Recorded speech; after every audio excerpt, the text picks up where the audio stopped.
Review. Janetta Jones explains how this tropical season dealt a devastating blow to some residents.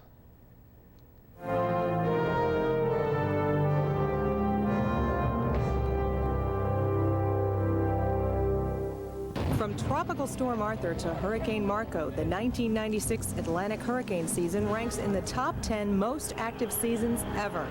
Following 1995's record of 19 storms, the 96 season produced a total of 13 named storms. 9 became hurricanes, 6 of them major hurricanes.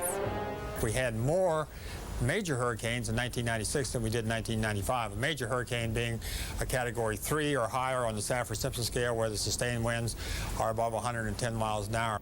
Bertha became the first major hurricane of the season on July 9, with winds reaching 115 miles an hour, while centered 140 miles north of Puerto Rico.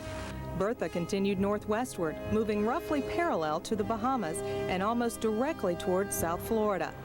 Florida residents watched the storm with fearful anticipation. Luckily, Bertha turned north-northwestward, sparing Florida, but making a beeline for the coast of North Carolina. Bertha made landfall between Wrightsville and Topsail beaches the morning of July 12th. John, I don't think we can get much stronger than this. I tell you what, right now, this wind is not too bad, but earlier today, it was literally a roaring freight train out here. While sustained winds topped 105 miles an hour at landfall, storm surge was Bertha's most damaging effect. Damage estimates for the U.S. mainland totaled $270 million. Edouard turned out to be the most powerful hurricane of the season, with winds exceeding 145 miles an hour. It teased the entire Atlantic coastline for nearly a week, but never made landfall. On September 2nd, it skirted New England, producing hurricane-force winds at Cape Cod and Nantucket Island.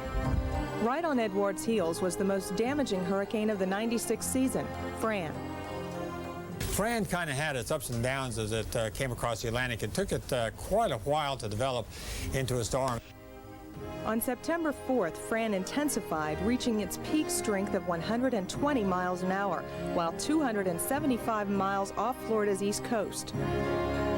Fran made a turn to the north-northwest and quickly picked up speed.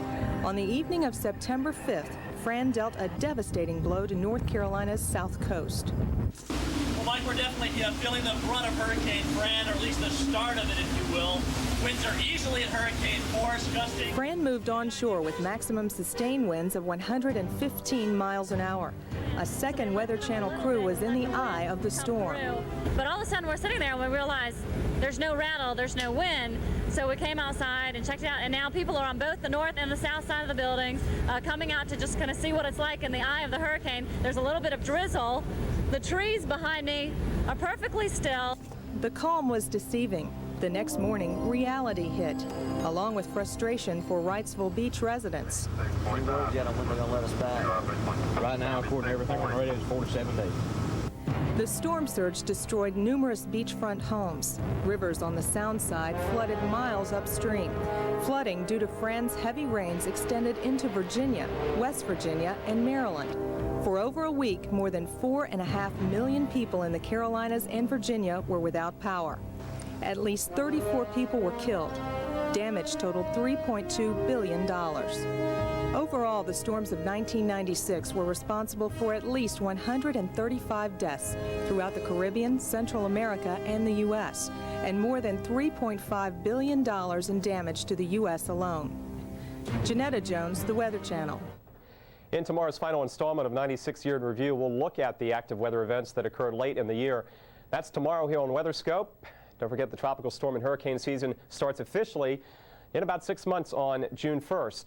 And coming up here on the Weather Channel, we're going to check your local forecast. Paul Emmett comes back with another look at the Northwest Coast storm. We've had freezing rain and snow in Seattle, causing massive problems. An update on that situation in just... It's very cold tonight as well, especially toward Montana. Look at this, 6 degrees. You have 6 degrees at cut back.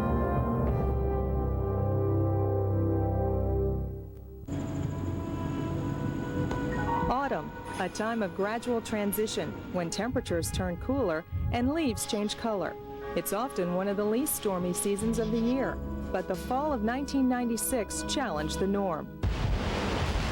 On October 19th, a powerful nor'easter lashed the East Coast with heavy rain and fierce winds. Baseball fans awaiting the first Yankee-Braves World Series matchup found nature the stiffest competition around. So game 1 of the World Series will be a no-go tonight. There's just no way they can get it in with more rain moving in. They'll try to get... A slow-moving low-pressure system combined with tropical moisture feeding in off the Atlantic from Hurricane Lily was the culprit. Torrential rains created street flooding in Manhattan. Along the coast, hurricane-force winds and crashing waves eroded beaches and destroyed property. The storm continued to dump heavy rain as it moved into New England. On the 20th, rainfall totals ranged from 12 to 19 inches. Severe flooding was the result from northern Massachusetts into Maine. The night of November 11th, a blanket of heavy snow fell across the Great Lakes, from Cleveland to Erie to Syracuse. The next morning revealed a beautiful sight, but the consequences were disastrous. In Cleveland alone, over 180,000 people were left without electricity.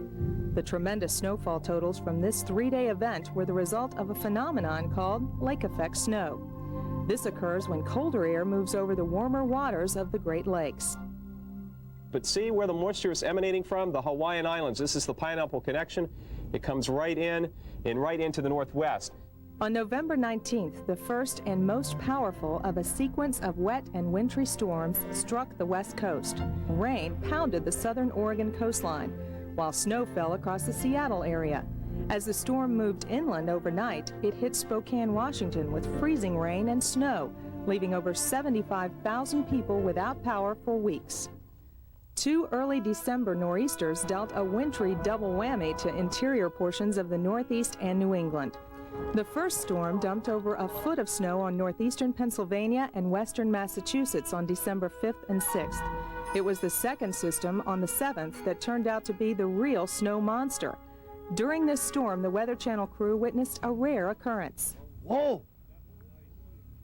Was that lightning?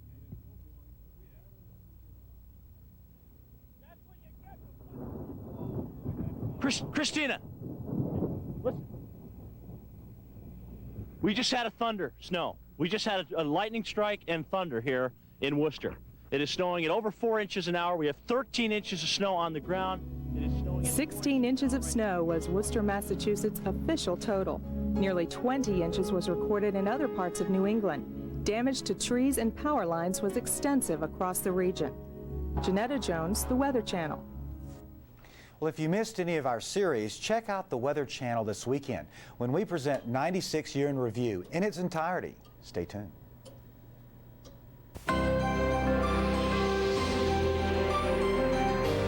This WeatherScope has been brought to you by 100% Colombian coffee. Look for this symbol to find the richest coffee in the world.